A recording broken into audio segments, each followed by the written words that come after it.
The live TV, सच सबसे आगे। कायरों का नाम इतिहास में आता है ताकि वीरों की वीरता पर कोई संदेह ना हो। नमस्कार दोस्तों, मेरा नाम है जयंती झा और आप देख रहे हैं द लाइव टीवी। दोस्तों, शुरुआत में मैंने जो कहा वो बेशक इस सरकार के लिए ही है, मोदी सरकार के लिए है, क्योंकि मोदी सरकार की कारस्तानी, इनके कारनामे, इनकी करतूतें जब इस सरकार के इतिहास के पन्नों में दर्ज होने लगी तो इस सरकार ने पिछले इतिहास को ही बदलने की ठान ली है। दोस्तों, बीजेपी को अब कुछ नहीं मिला, कोई पैतरा नहीं अपनाने को मिला तो इतिहास को बदलने चल पड़े हैं। ये मालाबार विद्रोह, जिसे स्वतंत्रता संग्राम के विद्रोह में से एक माना जाता है, जिसे मोपल्ला विद्रोह या मालाबार क्रांति के नाम से भी जाना जाता है। दोस्तों, इस विद्रोह को देश के स्वतंत्रता संग्राम के शहीदों पर आधारित एक किताब में शामिल किया गया। तो पहले इस पर आरएसएस भड़की, राष्ट्रीय स्वयंसेवक संघ, और उसके बाद इस पर बीजेपी भड़की, क्योंकि आरएसएस की विचारधारा पर तो चलती है। और इसी भड़काव में बीजेपी ने, साथ ही आरएसएस ने भी इस किताब से मालाबार विद्रोह में शहीद हुए 387 स्वतंत्रता संग्राम सेनानियों का नाम हटाने की मांग की है, क्योंकि इसमें ज्यादातर नाम मुस्लिम सेनानियों के थे, जिन्हें बीजेपी तालिबान सोच के शासक बताती है। बीजेपी के मुताबिक मालाबार विद्रोह देश में सबसे पहला तालिबानी सोच का विद्रोह था। The Mopla rebellion, about which lots of details were given by Dr. Anand Bose,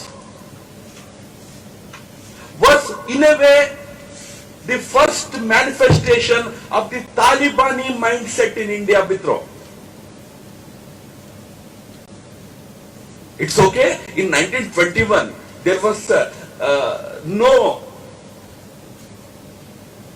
media of this kind.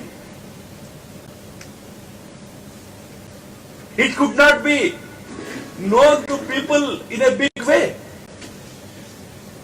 But those who had known about what happened at the time of Mopla rebellion, they were shocked. Dr. Anand Bose mentioned about what Dr. Ambedkar had written. I am sure nobody can accuse Ambedkar to be a Hindu nationalist or a rightist, because he had known about what actually happened here at the time of the Mopla rebellion. आपकी screen पर देखिए दोस्तों, लोकमत हिंदी की खबर आपको दिखा रहे हैं। इस खबर के मुताबिक कांग्रेस और भारतीय कम्युनिस्ट पार्टी ने देश के स्वतंत्रता संग्राम के शहीदों पर लिखी एक किताब से मालाबार विद्रोह में भाग लेने वाले लोगों के नाम हटाने के केंद्र सरकार के कथित कदम की ये तर्क देते हुए निंदा की है कि वर्ष 1921 का यह आंदोलन भारत के स्वतंत्रता संग्राम का एक हिस्सा था। कांग्रेस ने ऐसा कहा है, कम्युनिस्ट पार्टी ने भी कहा है।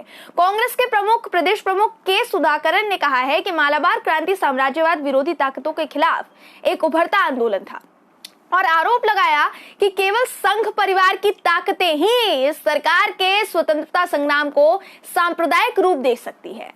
तो सीधा सा कहना है कि कांग्रेस ये मानती है, और इतिहास भी इस बात का गवाह है दोस्तों, कि मालाबार विद्रोह ब्रिटिश ताकतों के खिलाफ एक आंदोलन था, जिसे आरएसएस और बीजेपी एक तालिबानी सोच की उपज का पहला विद्रोह कह रहे हैं। ये जो किताब है वो भारतीय इतिहास अनुसंधान परिषद ने देश के स्वतंत्रता संग्राम में शहीद हुए लोगों पर लिखी है दोस्तों। लेकिन आरएसएस और बीजेपी इस किताब से मालाबार विद्रोह में हुए 387 शहीदों का नाम हटाने के लिए कह रही है, मांग कर रही है, जिसमें अली मुसलियार और वीर कुंजा अहमद हाजी जैसे सेनानी शामिल हैं। अब बीजेपी विद्रोह क्यों कर रही है, ये बहुत बड़ा सवाल है। आप में से जो लोग दोस्तों मोपल्ला विद्रोह के बारे में नहीं जानते होंगे, उन्हें मैं बता दूं कि केरल के मालाबार में रहने वाले मलयाली मुसलमानों को मोपल्ला कहा जाता था, जो उस वक्त केरल के मालाबार तट पर रहते थे, जो अधिकतर किसान थे, और उस वक्त जो जमींदार होते थे वो नंबूदरी ब्राह्मण थे। अंग्रेजों ने 30 से 35 साल तक हिंदू मुस्लिम दंगे भड़काने की जुगत की उस वक्त भी। अब ब्रिटिशर्स की किसानों के लिए जो आर्थिक नीति थी उससे मोपल्ला काफी भड़के हुए थे, क्योंकि ये कानून जमींदारों के पक्ष में थे। इस कारण पूरी व्यवस्था को किसानों के लिए शोषणकारी बना दिया गया था, जैसे आज मोदी सरकार कर रही है। जब नए कानून आए तो किसानों के हाथ से उनकी जमीनें छिन गई इसके बाद जब विद्रोह शुरू हुआ तो 67 मोपल्ला कैदी मारे गए और इस पूरे विद्रोह में लगभग 10,000 से ज्यादा लोग मारे गए। अब केरल में बीजेपी कह रही है कि ये जो विद्रोह हुआ था ये भारत में तालिबान मानसिकता की पहली अभिव्यक्तियों में से एक था। बीजेपी कह रही है दोस्तों कि वरियांकुनाथ कुंजाहमद हाजी केरल में तालिबान के पहले प्रमुख थे।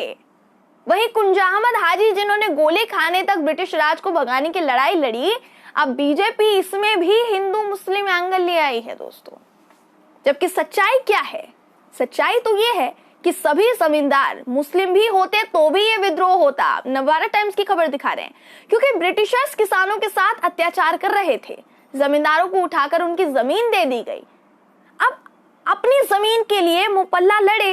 अगर जमींदार मुस्लिम होते तो भी वो अपने हक की लड़ाई लड़ते, लेकिन बीजेपी के मुताबिक स्वतंत्रता सेनानी तो सिर्फ हिंदू ही हो सकते हैं ना। जिसने भारत में हिंदू होते हुए भी किसानों से उनकी जमीन छीनी, क्या उनसे हक वापस नहीं मांगा जाएगा मोदी जी? जबकि आपको बता दूं कि इस विद्रोह को अंग्रेजों के विरुद्ध किए गए खिलाफत आंदोलन का एक हिस्सा माना जाता है दोस्तों। अब हैरानी किस बात की? हैरानी इस बात की हो रही है कि ये सरकार अब ब्रिटिशर्स की मानसिकता को सही ठहरा रही है, उनकी मानसिकता इनको सही लग रही है, क्योंकि मोपल्ला विद्रोह अंग्रेजों के खिलाफ हुए आंदोलनों में से एक माना जाता है। इतिहास इस बात का गवाह है। अब आप खुद बताइए ना, इतिहास को बदलने से क्या होगा मोदी जी? और वैसे भी मालाबार विद्रोह में भी तो किसानों ने अपने हक की लड़ाई लड़ी थी जमींदारों से, और आज आपकी सरकार में जब किसान आपकी निगरानी में पूंजीपतियों से अपने हक की लड़ाई लड़ रहा है तो वो भी यही हालत है, क्योंकि आपकी सरकार तो पूंजीपति चलाते ना, आप नहीं चलाते। तो आपको जब अपने कार्यकाल में किसानों की फिक्र नहीं हो रही तो इतिहास में शहीद हुए किसानों पर आप फिक्र जताएंगे, इसकी तो उम्मीद मुझे थी ही नहीं आपसे। इसकी उम्मीद मैंने आपसे लगाई नहीं थी, विश्वास था मुझे आप ऐसा ही करेंगे। मालाबार विद्रोह अंग्रेजों की मानसिकता का भारत से खात्मा करने के लिए 1921 का एक स्वतंत्रता संग्राम था दोस्तों, जिसे ना ही आरएसएस और ना ही बीजेपी कोई भी इसे झुटला नहीं सकता। अब जब बीजेपी को तालिबानी सोच इतनी नामंजूर है तो केंद्र में बैठी मोदी सरकार तालिबान से बात करने क्यों जा रही है? बताइए ना। रही बात बीजेपी की, तो बीजेपी ने तो प्रधानमंत्री नेहरू को नहीं छोड़ा था, अभी भी नहीं छोड़ा, तो फिर ये भला केरल के किसान थे। देखिए मोदी जी, आप बेशक इतिहास को बदलने की कोशिश कर लीजिए, लेकिन देश की जनता जानती है कि आपके ये सभी कारनामे, आपके सभी करतूते आपके इतिहास में दर्ज हो रहे हैं। इसलिए जब तक आप प्रधानमंत्री की कुर्सी पर हैं, जरा आरएसएस के बहकावे में कम आइए और किसान विरोधी साथ ही मुस्लिम विरोधी मानसिकता ना त्याग दीजिए, निकाल दीजिए। बार बार कहती हूं कि देश में लोकतंत्र जिंदा है। बहरहाल दोस्तों, इस पूरी खबर पर क्या है आपकी राय, कमेंट करके जरूर बताइएगा। अगर आपको ये वीडियो पसंद आया हो तो वीडियो को लाइक और शेयर करना ना भूलें। फिर मुलाकात होगी आपसे किसी ऐसी ही खबर के साथ, तब तक के लिए नमस्कार। द लाइव टीवी, सच सबसे आगे।